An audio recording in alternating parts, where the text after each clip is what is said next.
Ecco qua, rolling wine, pronti, si parte sul trattore.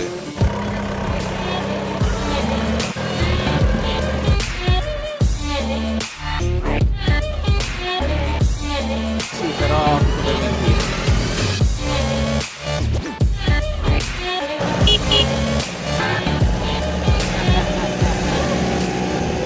Tac, grazie Edo.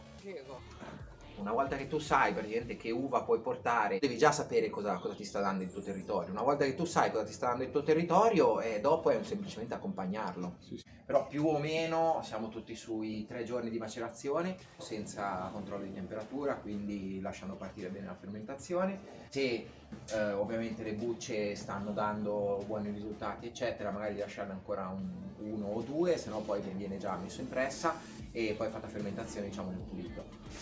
Cioè te devi sviluppare le caratteristiche della tua uva. Noi non abbiamo grado, capisci? E non viene qua 12 gradi, 11,8, 12, ma perché è normale.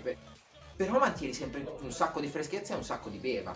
E noi in cantina non ci lavoriamo. Cioè, noi lavoriamo il 95% del tempo lo passi in campo. In cantina sì, c'hai il mese della vendemmia.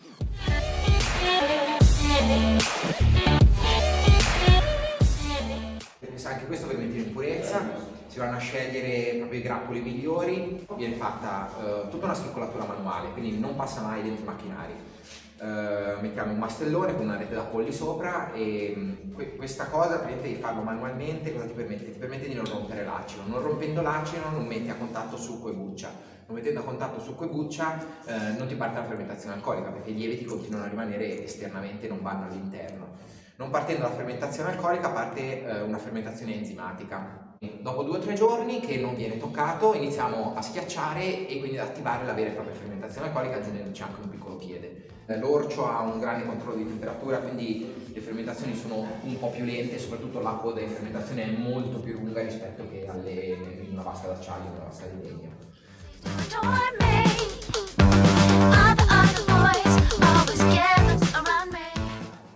Tutte le parcelle degli aromatici li mettiamo qua dentro e vanno ad essere molto più incisive rispetto come diciamo in una massa. Con questo gioco dell'aromaticità che esce fuori esatto, esalta ancora di più, esatto. E soprattutto lo diciamo, contrario invece di prima, che il mio nonno diceva è un vermentino, il mio vermentino è proprio un clone più aromatico, cioè una roba buona di tutti gli altri buoni. E invece noi facciamo il contrario, ci mettiamo un pochino di vermentino, però poco per raggiungere il quantitativo, però cerchiamo un po' di lavorare invece sugli aromatici. Poi tra l'altro questa maturazione viene benissima, cioè ha una maturazione perfetta, non ci dà problematiche, c'è un vitigno che viene proprio bene.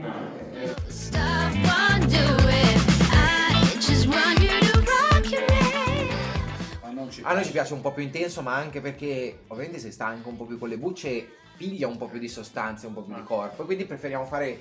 L'anno scorso avevamo esagerato forse un po' troppo, avevamo fatto 2 giorni abbondanti e quest'anno invece abbiamo fatto 1 giorno e mezzo. Analizzi un po' le uve che hai e cerchi di studiarle. Noi infatti abbiamo deciso di fare una macerazione un pelo più tirata.